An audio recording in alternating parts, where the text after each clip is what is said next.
Si tuviera que poner un título para el mensaje sería Prepárense, porque Cristo viene pronto. Y la verdad es que la Biblia nos habla mucho de esto, de que la realidad de la segunda venida de Jesucristo nos insta a estar preparados, de vivir en santidad, porque Él viene y viene pronto. Para introducir el pasaje que estaremos viendo en Malaquías 4, quisiera leer la última sección de Mateo 24. En Mateo 24 Jesucristo está hablando de la gran tribulación y los tiempos finales. Y dice en Mateo 24, comenzando con el verso 36,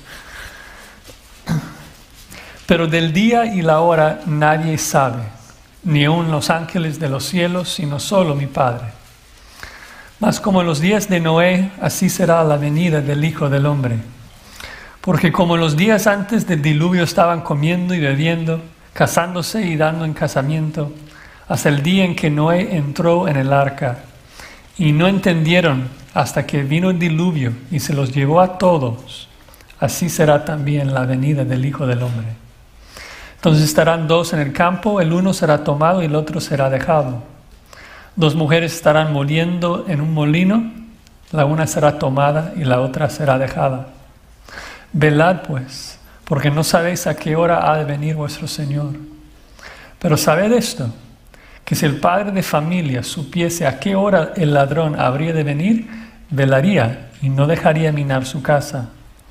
Por tanto, también vosotros estad preparados, porque el Hijo del Hombre vendrá a la hora que no pensáis. ¿Quién es pues el siervo fiel y prudente, el cual puso su Señor sobre su casa para que les dé el alimento a tiempo? Bienaventurado aquel siervo al cual, cuando su Señor venga, le halle haciendo así. De cierto os digo que sobre todos sus bienes le pondrá. Pero si aquel siervo malo dijere en su corazón, mi Señor tarda en venir, y comenzare a golpear a sus consiervos, y aun a comer y a beber con los borrachos, vendrá el Señor de aquel siervo en día que éste no espera y a la hora que no sabe, y lo castigará duramente y pondrá su parte con los hipócritas. Ahí será el lloro y el crujir de dientes. El punto es de que cuando pensamos en la realidad de la venida inminente de Cristo Jesús, el simple hecho de pensar y meditar en esa verdad debe cambiar la forma que vivimos hoy. O sea, cuando pienso en el punto de que Cristo vendrá a reinar sobre este mundo, me anima a vivir en santidad. Cuando pienso de que Cristo viene para juzgar a los malos por su pecado, me insta a abandonar ese mismo pecado en mí. Cuando pienso que Cristo viene para recompensar a los justos, me anima a abundar más en buenas obras. Y entonces en el pasaje que vamos a ver en esta mañana en Malaquías 4, Malaquías nos va a explicar o revelar tres aspectos del día del Señor que nos ayudarán a prepararnos en santidad. Tres aspectos del día del Señor que nos ayudarán a prepararnos en santidad. Primero, es un día de juicio para todos los malos. Segundo, es un día de salvación para todos los justos. Y finalmente, es una exhortación para todos los hombres. Así que si tienen sus Biblias, vamos a leer ahora el último capítulo de Malaquías, solamente 6 versículos, Malaquías 4, 1 al 6. Así dice la palabra de Dios. Porque he aquí viene el día ardiente como un horno, y todos los soberbios y todos los que hacen maldad serán estopa. Aquel día que vendrá los abrazará, ha dicho Jehová de los ejércitos, y no les dejará ni raíz ni rama. Mas a vosotros los que teméis mi nombre, nacerá el sol de justicia, y en sus alas traerá salvación. Y saldréis y saltaréis como becerros de la manada. Hollaréis a los malos, los cuales serán ceniza bajo las plantas de vuestros pies, en el día en que yo actúe, ha dicho Jehová de los ejércitos. Acordaos de la ley de Moisés, mi siervo, al cual encargué en Horeb ordenanzas y leyes para todo Israel. Y aquí yo os envío el profeta Elías antes que venga el día de Jehová grande y terrible. Él hará volver el corazón de los padres hacia los hijos y el corazón de los hijos hacia los padres, no sea que yo venga y hiera la tierra con maldición. Vamos a orar.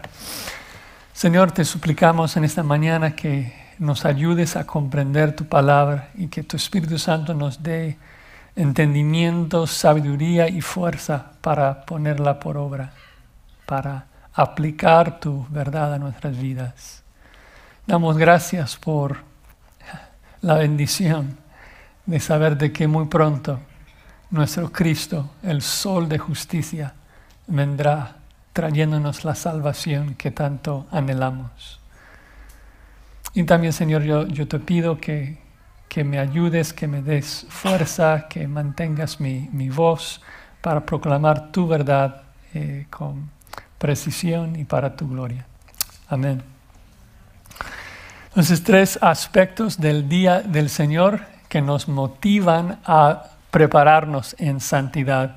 El primero es porque el día de Jehová será un día de juicio para todos los malos. Empieza diciendo, porque he aquí viene el día ardiente como un horno. Y empieza con la palabra ¿por qué? Porque está dando la razón de lo que dijo en el versículo 18. De que en los últimos 2 versículos de Malaquías 3, Dios había prometido de que un día Él va a actuar. Y en el día en que Dios actúa, dice, entonces os volveréis y discerniréis la diferencia entre el justo y malo, entre el que sirve a Dios y el que no. Y el punto es de que hoy en día muchas veces los impíos son los que prosperan. Hoy en día muchas veces son los justos, los creyentes que sufren. Y no vemos una diferencia, no vemos una distinción en que todos los creyentes están siendo prosperados y todos los justos están siendo juzgados. Pero Dios prometió al final del capítulo 3, un día yo voy a actuar y vas a ver la diferencia. En el día que yo actúo, vas a ver la diferencia entre el justo y el malo. Y entonces en el capítulo 4 va a explicar ese día, va a describir ese día y por qué es de que todos van a poder percibir la diferencia entre la forma en que Dios trata al impío y la forma en que trata a los justos. Empieza diciendo que ese día para los malos será como un horno, que va a haber fuego, que el día va a arder de fuego. Y tal vez nos pone un poco incómodos pensar en eso, pero la Biblia habla muchísimo de que Dios es fuego. Cuando Dios se describe a sí mismo, muchas veces lo hace con fuego. Cuando Jesús habla con Moisés desde la zarza ardía en fuego. Cuando Israel se queja en Números 11, dice que Jehová lo oyó y ardió su ira y se encendió en ellos fuego de Jehová, matando a miles. Muchísimos ejemplos. Hebreos nos dice que Dios es fuego consumidor. El infierno es un lugar real y es terrible y temible porque Dios está ahí quemando a todos los malos.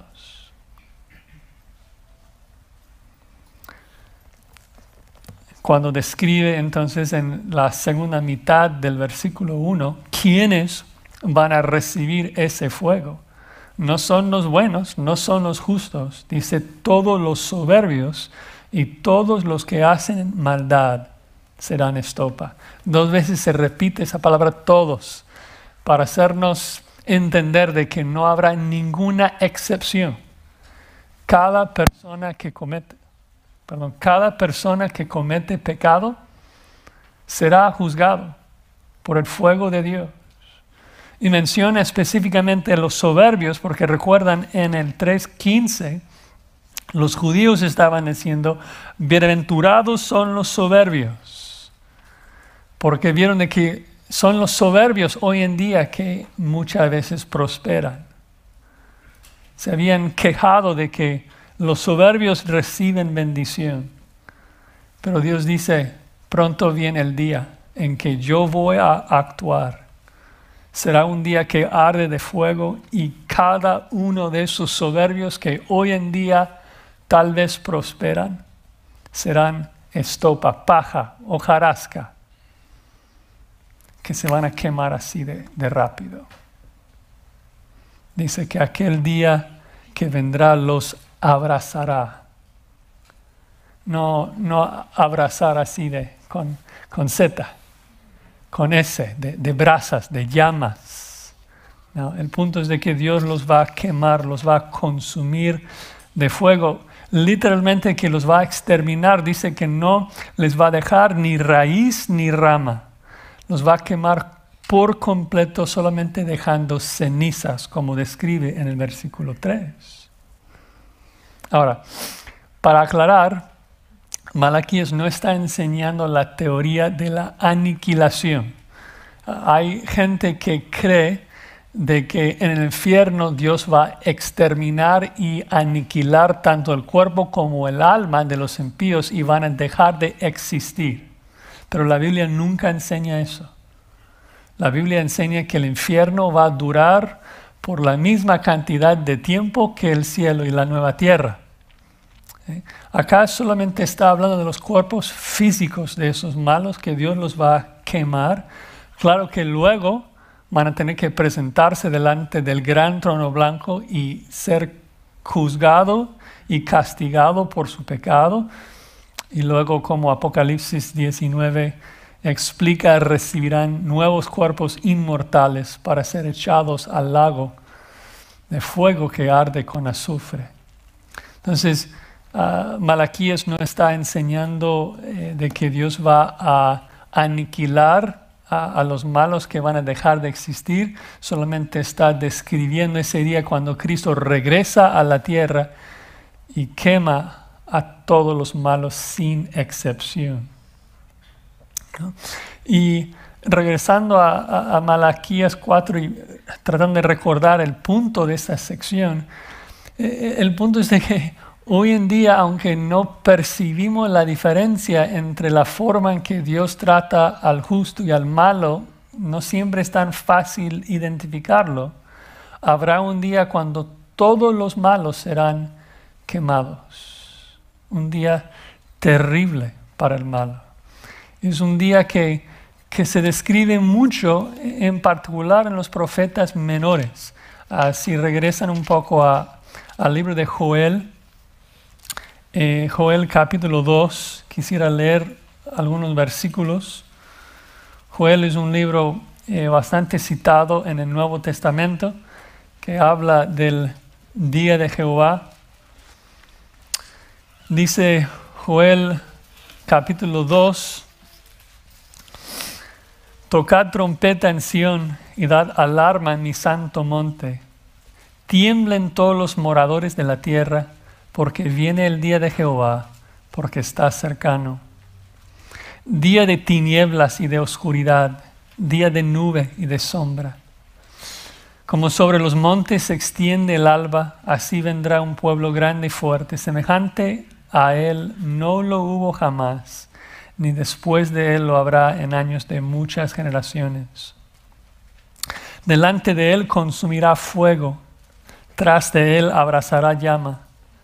Como el huerto de Edén será la tierra delante de él y detrás de él como desierto asolado, ni tampoco habrá quien de él escape.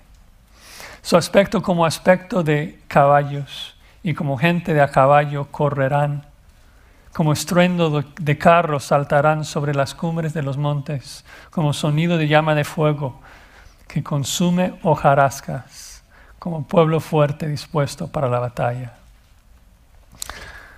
O sea, es muy fuerte el lenguaje y muy similar a lo que estamos viendo en Malaquías, de que por donde va Dios, todo verde, todo lindo como el huerto de Edén, pero cuando haya pasado por allí, ya todo queda quemado.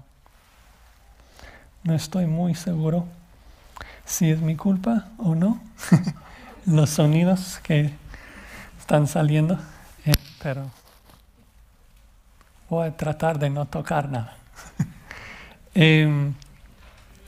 Y el punto es, o sea, ¿por qué es de que Dios describe ese día de juicio de manera tan horrible, tan horrenda? O sea, ¿cuál es el motivo detrás de explicarnos lo fuerte y lo temible que es ese día? Y creo que la razón es para que estemos preparados, para darnos tiempo para arrepentirnos. De hecho, si continuamos en el mismo Joel 2, el versículo 12, después de la descripción del día de Jehová, dice: por eso pues ahora, dice Jehová, convertíos a mí con todo vuestro corazón, con ayuno y lloro y lamento.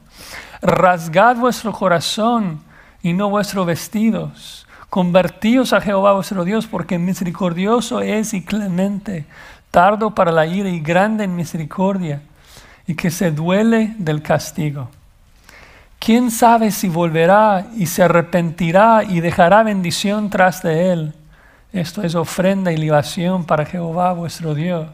O sea, la razón que Dios describe el infierno es para advertirnos, es para amonestarnos, para comunicar con nosotros de que podemos escaparnos, podemos ser salvos.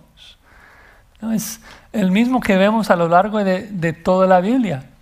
Cuando, por ejemplo, Juan el Bautista viene, él describe ese mismo día, él citando a Malaquías 4, dice de que el que viene tras mí os bautizará en Espíritu Santo y fuego. Habla de la distinción que Cristo hará entre el justo y el malo, de que va a dividir entre los justos y los malos y va a sumergir a cada uno de los malos en fuego y cada uno de los buenos con el Espíritu Santo. Juan dice, bueno, Jesucristo está Juan está describiendo a Jesús y dice: su aventador está en su mano y limpiará su era, recogerá su trigo en el granero y quemará la paja en fuego que nunca se apagará. Y otra vez la pregunta es: ¿por qué es que describe esto? ¿Por qué es que habla de esto? Para hacer una transición a su exhortación, que es: arrepentíos porque el reino de los cielos se ha acercado, ¿no? Dios describe el día de juicio, describe el fuego para dirigirnos al arrepentimiento, para ayudarnos a estar preparados, para instarnos a vivir en santidad. Dices Josías, yo soy salvo, yo no tengo temor del infierno. Amén. O sea, como cristianos no hay por qué temer el infierno. O sea, ya no hay ninguna condenación para los que están en Cristo Jesús. Pero el hecho de que Dios viene para juzgar al impío con su fuego es muy aplicable para el creyente. Primero, me anima a vivir en santidad, me anima a abandonar mi pecado, sabiendo que Dios va a quemar a los que hacen esas cosas. También me anima a evangelizar a los impíos, sabiendo lo que ellos van a recibir si no se arrepienten. También me anima a temer a Dios, conociendo más de su carácter y cómo es. Me anima a estar agradecido a Cristo, quien recibió la furia del fuego de Dios a causa de mi pecado en la cruz. Toda la Escritura es útil para santificarnos y para revelarnos verdades acerca de nuestro Dios. Bueno, ya vimos el primer elemento del día de Jehová, de que es un día de juicio para todos los malos. Pero recuerden de que el punto de esta sección es describir la diferencia que Dios va a hacer entre los malos y los justos. Entonces, el siguiente punto es de que Dios va a traer salvación para todos los justos sin excepción. Fuego para todos los malos, ahora salvación para todos los justos. Dice el versículo 2, mas a vosotros los que teméis mi nombre. En el Antiguo Testamento el temor de Jehová es realmente equivalente a ser salvo, a creer en Dios. ¿No? El justo es el que teme a Dios, teme la ira de Dios y por lo tanto huye de su pecado, huye de la ira de Dios y cree en Dios, pide perdón a Dios. Salomón es el que nos explica del que el temor de Jehová es el principio, el inicio de todo, ¿no? Ahí empieza todo, porque es el momento que alguien teme de que por su pecado Dios le va a juzgar con su ira, que le ayuda a acudir a Dios para pedir que Él le perdone, ¿no? Es el temor de Jehová que nos instruye a huir de la ira venidera y encontrar salvación en el Mesías. Entonces, encontrarse los malos que van a ser quemados, dice, a vosotros los que teméis mi nombre, es decir, los justos, dice, nacerá el sol de justicia y en sus alas traerá salvación. Es realmente una de las imágenes más hermosas de la Escritura, de que las tinieblas de este mundo pecaminoso un día será iluminado por Cristo, quien se describe como el sol, que brilla su luz sobre todo. Y eso no es el único lugar que describe al Mesías como el sol. De hecho, David en 2 Samuel 23, versículo 4, dice, y David está hablando del Mesías, el futuro rey davídico, y dice que será como la luz de la mañana, como el resplandor del sol en una mañana sin nubes. También Isaías, en Isaías 9, cuando habla del Mesías, es un pasaje que conocemos porque lo leemos cada Navidad, en Isaías 9, pero dice, mas no habrá siempre oscuridad para la que está ahora en angustia, tal como la aflicción que le vino en el tiempo que livianamente tocaron la primera vez a la tierra de Zabulón y a la tierra de Neftalí, pues al fin llenará de gloria el camino del mar, de aquel lado del Jordán, en Galilea de los gentiles. El pueblo que andaba en tinieblas vio gran luz, los que moraban en tierra de sombra de muerte, luz resplandeció sobre ellos. Cristo es la luz del mundo y no describe a Cristo como una luz adicional, extra, de que habrá sol y luego también la luz de Cristo, sino de que Cristo va a reemplazar el sol. ¿No? Apocalipsis 22 nos dice que en la nueva tierra no habrá sol ni luna.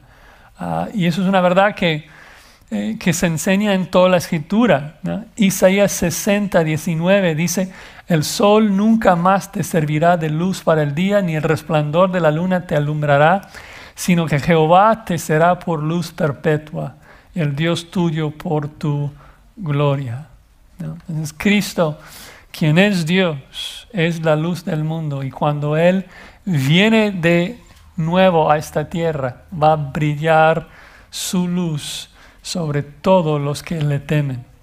Y dice que traerá salvación en sus alas. Tal vez para nosotros suena un poco extraño hablar de las alas del sol, pero es algo que vemos varias veces en la Escritura. Ustedes seguramente se acordarán del Salmo 139, cuando David dice, si tomare las alas del alba, como describiendo, o sea, si pudiera ir ahí por el espacio.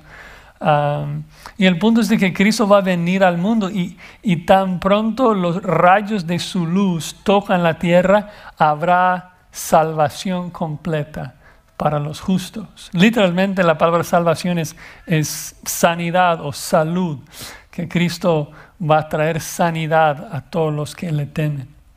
¿Qué diferencia entre... Disculpen.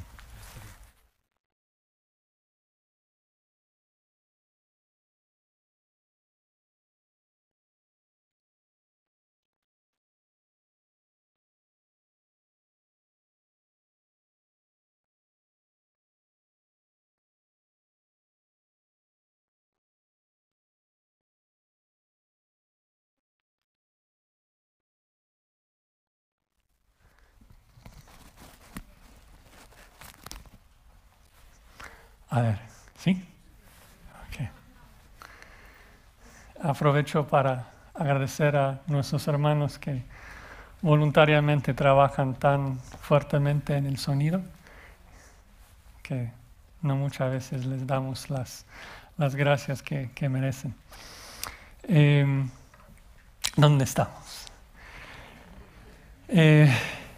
Estamos viendo el punto que vimos al final del capítulo 3, de que un día Dios va a obrar, va a actuar. En el día que Dios actúa, todos van a ver una gran distinción, una gran diferencia entre la forma que trata al justo y la forma que trata al malo. Y lo que estamos viendo es de que Cristo es un sol, que literalmente es fuego. Y ese fuego va a quemar a los malos. Pero ese mismo sol va a traer, en vez de muerte a los malos, va a traer sanidad a los justos. El mismo sol ardiente que quema a los malos y los extermina es el mismo sol que trae sanidad a los justos. Y luego describe la emoción que los justos van a sentir en ese día en que Cristo regresa. Dice, saldréis y saltaréis como becerros de la manada. Otra imagen tan bella que describe la emoción de los becerros que recién fueron soltados del establo y están brincando y corriendo en su nueva libertad. Creo que varios de nosotros que tenemos perros, tenemos esa imagen, ¿no?, de que el perro está encerrado en la casa todo el día y luego te escucha ahí en la puerta y, o sea, no paran de brincar y ladrar y, o sea, dando vueltas y corriendo por todos lados. Así vamos a hacer. Tanto espera, tanto sufrimiento, tanto pecado, y el día que Cristo regresa y su luz toca al mundo, será un día de emoción, de gozo indescriptible. Señalando aún más la diferencia entre los malos y los justos, el verso 3 agrega, hollaréis a los malos, los cuales serán ceniza bajo las plantas de vuestros pies. Ahora, esa primera frase, hollaréis a los malos, a primera vista, si no lo vemos en su contexto, parece como mal, ¿no? De que nosotros vamos a matar a los malos y brincar sobre sus cadáveres. Y es como que, uy, pero yo pensé que la venganza era de Jehová. ¿Por qué lo describe así? Y aunque algunos lo enseñan así, creo que tenemos que prestar atención al contexto de que Dios es quien los mata en el versículo 1. En el versículo 1 ya son ceniza. Dios los ha exterminado. Entonces cuando dice, hollaréis a los malos, los cuales serán ceniza bajo las plantas de vuestros pies, no está diciendo que nosotros los vamos a quemar o que nosotros los vamos a matar. Simplemente está señalando la distinción, la diferencia, en que nosotros cuando estamos brincando de emoción por recibir a nuestro Señor y Salvador, estaremos brincando ¿sobre qué? Sobre la ceniza de los malos que Dios ha matado, ¿no? ¿Qué diferencia? Hoy en día el malo prospera y el justo sufre, pero habrá un día, Dios dice, habrá un día, el día que yo actúo, cuando la diferencia entre el justo y el malo será enorme. Enorme. Todos los justos en ese día van a prosperar. Todos los justos en ese día van a estar brincando de emoción. Y todos los malos van a estar quemando. ¿Esperas ese día con ansias? ¿Estás listo para ese día? La realidad de la venida de Cristo, la realidad del gozo futuro del creyente nos insta a estar preparados, ¿no? Debemos vivir en santidad porque el sol de justicia viene a establecer su reino de justicia. ¿Cómo vamos a decir de que queremos entrar en ese reino de justicia si no amamos la justicia, si no estamos andando en justicia? La forma en que nosotros nos preparamos para la venida del sol de justicia es andar en justicia, es vivir en justicia, es hacer justicia. Y esa necesidad de arrepentirnos y estar preparados para la venida de Cristo es el tercer y último punto. Una exhortación, una amonestación para todos los hombres. Dice ahí en el versículo 4. Acordaos de la ley de Moisés, mi siervo, al cual encargué en Horeb ordenanzas y leyes para todo Israel. O sea, ya que Dios va a juzgar los malos y prosperar a los justos, pues hay que vivir diferentes. Hay que vivir en santidad. Hay que acordar la ley de Moisés. Hay que no olvidar la palabra de Dios. Debemos arrepentirnos, debemos obedecer la ley de Dios, ¿no? Acordar la ley no simplemente trata de pensar. Se trata de ponerlo por obra, de obedecer la ley, ¿no? El justo es el que encuentra su delicia en la ley, el que medita en la ley día y noche, como dice el salmista. Somos tan olvidadizos que ni siquiera sabemos la ley de Dios, mucho menos obedecerla. Y tenemos que pensar y meditar en la escritura constantemente. De hecho, se acordarán de que Dios en su bondad, ahí en Números 15, para ayudar a los judíos a recordar la ley, les dio una ley de que debían poner franjas en sus vestidos. Dice en Números 15:37. Y Jehová habló a Moisés diciendo: habla a los hijos de Israel y diles que se hagan franjas en los bordes de sus vestidos por sus generaciones, y pongan en cada franja de los bordes un cordón de azul. Y os servirá de franja para que cuando lo veáis os acordéis, la misma palabra que en Malaquías 4, de todos los mandamientos de Jehová, para ponerlos por obra. Y no miréis en pos de vuestro corazón y de vuestros ojos, y en pos de los cuales os prostituyáis, para que os acordéis y hagáis todos mis mandamientos, y seáis santos a vuestro Dios. Yo Jehová vuestro Dios, que os saqué de la tierra de Egipto, para ser vuestro Dios. Yo Jehová vuestro Dios. ¿No?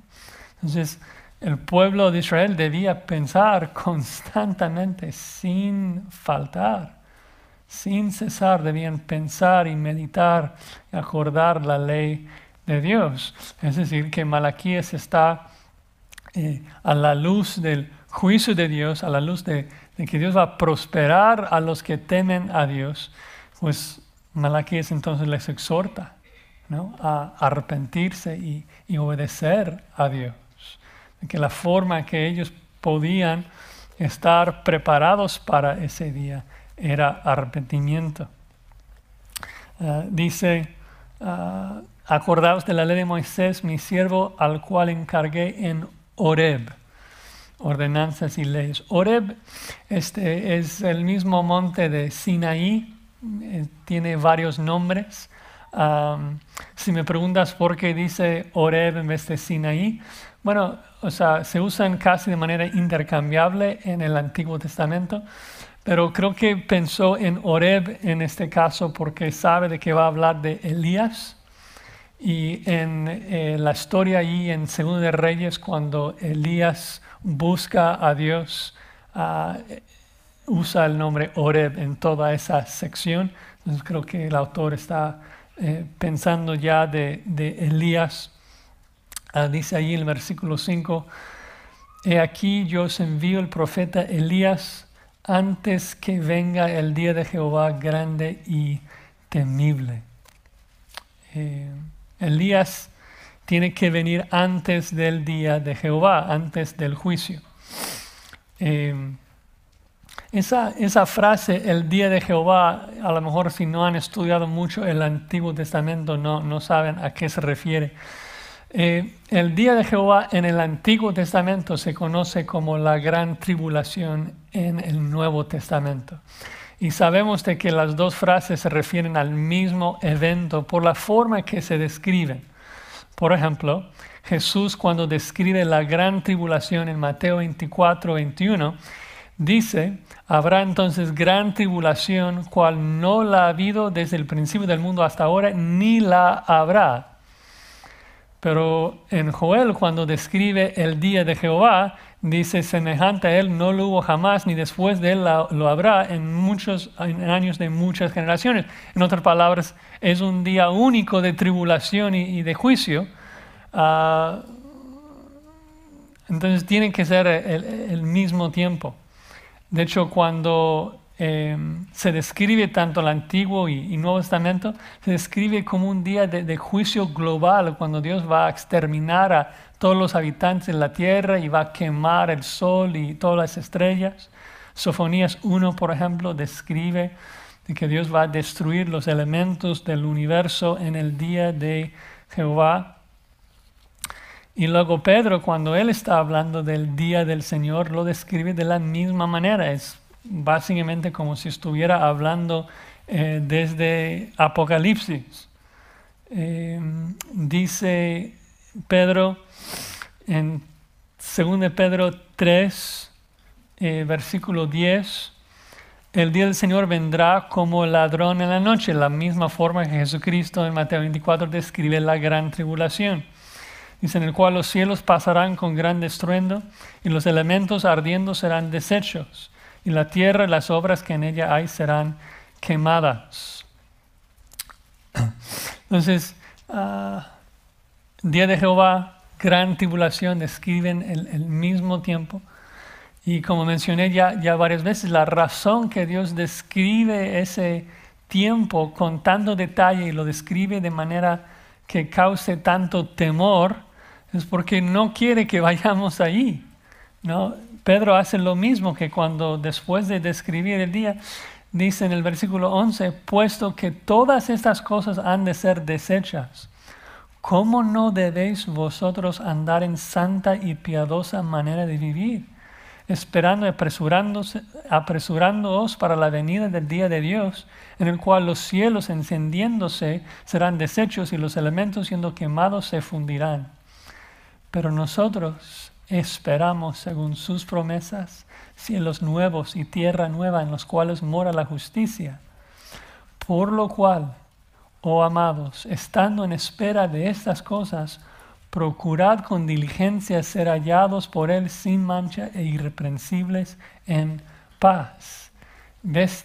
Tantas veces Dios, después de describir el infierno, nos da la exhortación, tanto una exhortación para el incrédulo de que debe arrepentirse y poner su fe y confianza en Cristo, como también para el creyente de que pensar en el infierno, pensar en los nuevos cielos y la nueva tierra, debe instarnos a ser hallados por Él sin mancha e irreprensibles. Si Cristo viene pronto, si el regreso de Cristo es inminente, esto debe exhortarme todos los días a vivir en santidad, para que Cristo me encuentre lo más puro posible, ¿no? Ahora, regresando a Malaquías 4, entonces el punto es de que Elías tiene que venir antes de la venida de Cristo. Y esto complica la cosa un poquito porque cuando los profetas del Antiguo Testamento hablan de la venida de Cristo, lo ven casi como una sola venida, que Cristo va a venir y morir por su pueblo, salvar a su pueblo y luego reinar. Y los profetas del Antiguo Testamento realmente no percibieron la cantidad de años que iba a haber entre la primera y segunda venida. Sabemos de que antes de la primera venida de Cristo, que Juan el Bautista fue un tipo de Elías que preparó el pueblo para la venida de Cristo. Lo sabemos porque Jesús lo dice en varios lugares, por ejemplo en Mateo 11, 14, Jesús dice de Juan de que él es aquel Elías que había de venir. También en Mateo 17 Jesús dijo, os digo que Elías ya vino y no le conocieron. Y los discípulos comprendieron que les había hablado de Juan el Bautista, ¿no? Entonces, sabemos de que Juan el Bautista juega el rol, cumple la función de preparar el camino de Cristo en su primera venida y cumple en un sentido esa profecía. Pero luego, según el plan soberano y perfecto de Dios, Israel rechazó a su Mesías. Cristo fue crucificado para perdonar a su pueblo. Y luego la pregunta surge si otro Elías tiene que venir antes de la segunda venida. Y mi respuesta sería sí, por varias razones. Primero, porque pienso que cada vez que el rey llega a un lugar, tiene que ser precedido por alguien que prepare el camino. Segundo, porque como veremos en el versículo 6, esta profecía de que Elías tiene que venir, en el versículo 6 describe un arrepentimiento grande, una restauración del pueblo de Dios, algo que no pasó con Juan el Bautista en la primera venida. Entonces, esa parte no ha sido cumplido todavía. Y por último, porque creo que Jesús alude a la realidad de que aunque Juan fue Elías, Elías todavía va a venir. En el versículo 11 de Mateo 17, Jesús dice, a la verdad, Elías viene primero y restaurará todas las cosas. Juan el Bautista ya está muerto cuando Jesucristo dice eso.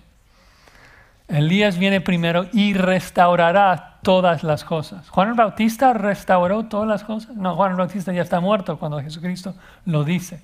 Entonces yo doy por sentado de que habrá otro Elías que viene antes de la segunda venida. Y no quiero especular mucho. Algunos, ya que Moisés y Elías fueron los dos que aparecen en el monte de la transfiguración, piensan que Moisés y Elías serán los dos testigos de Apocalipsis 11. No sé, no lo sabemos porque el texto en Apocalipsis 11 no dice quiénes son. Es posible que Elías de verdad regrese. Me parece tal vez un poco más probable de que los dos testigos sean personajes como Juan el Bautista, que vienen en el espíritu y con el poder de Elías, no necesariamente Elías mismo. Pero el punto es de que esos dos testigos son los que juegan el papel, la función de preparar el camino para la segunda venida. Malaquías en el versículo 5 realmente no habla mucho de la identidad de Elías, pero sí describe mucho su función. La forma que él va a preparar el camino del rey es por medio del arrepentimiento. Y lo describe en el versículo 6. Dice, él hará volver el corazón de los padres hacia los hijos, el corazón de los hijos hacia los padres. Aunque tal vez la forma en que Malaquías describe lo que Elías va a hacer es un poco difícil de entender. Lo que está describiendo es un arrepentimiento generacional de padres e hijos, de todo el pueblo de Dios que va a volver a Dios.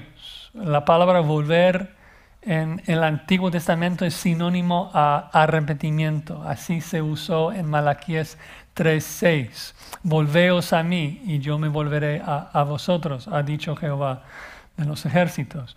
Entonces, la idea acá es de que la función de este Mesías es hacer volver al pueblo de Dios a su Dios, de que puedan volver, arrepentirse, ¿no? Y eso es realmente lo que vimos de Juan el Bautista también, que su mensaje era arrepentíos porque el rey viene pronto. Entonces, él no es de que fracasó, pero el pueblo no se arrepintió en los días de Juan el Bautista, por eso el Mesías muere. Pero antes de la segunda venida, ese Elías sí va a cumplir con su misión. Porque no dice de que posiblemente va a hacer volver el corazón de los padres hacia los hijos, sino que lo va a hacer. Lo va a hacer.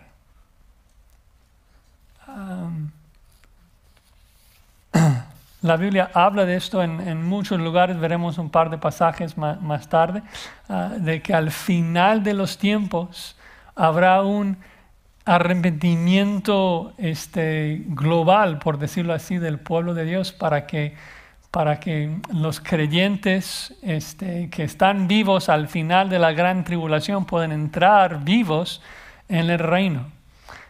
Pastor MacArthur, comentando sobre el versículo 6, dice: aquí se anticipa un arrepentimiento generalizado en la sociedad humana, ¿no? Volviendo a la palabra volver, para recordarles por qué volver y arrepentirse básicamente son sinónimos, y es porque lo que significa arrepentimiento es dar un retorno, ¿no? Es estar en pecado y abandonar ese pecado y obedecer a Dios. Y esto es la acción de volver, de dar una vuelta, ¿no?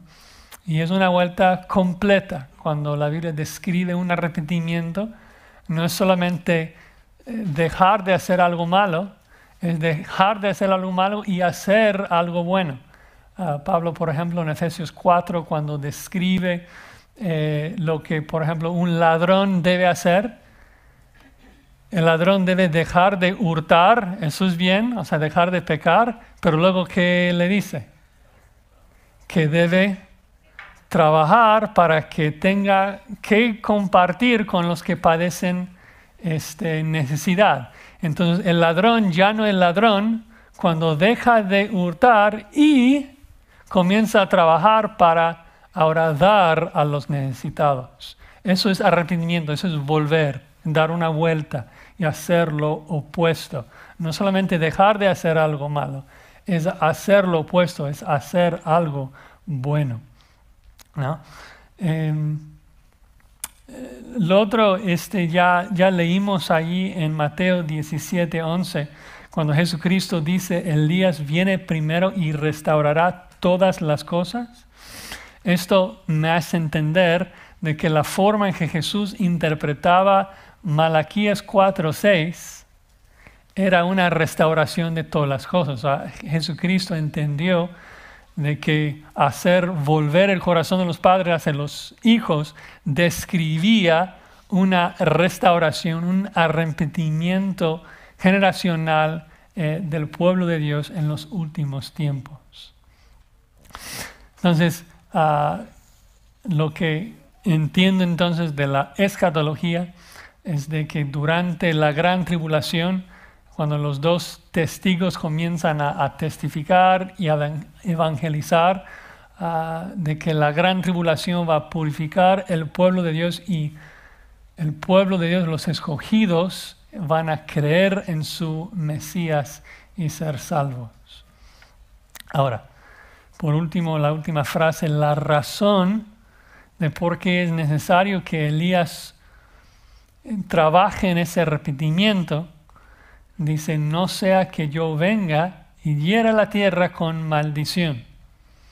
Básicamente el punto es de que si no fuese por Elías y el arrepentimiento que él provoca en el pueblo de Dios, Dios habría que destruir a todo por completo, ¿no? La palabra maldición ahí describe algo que está apartado para una destrucción completa, ¿no?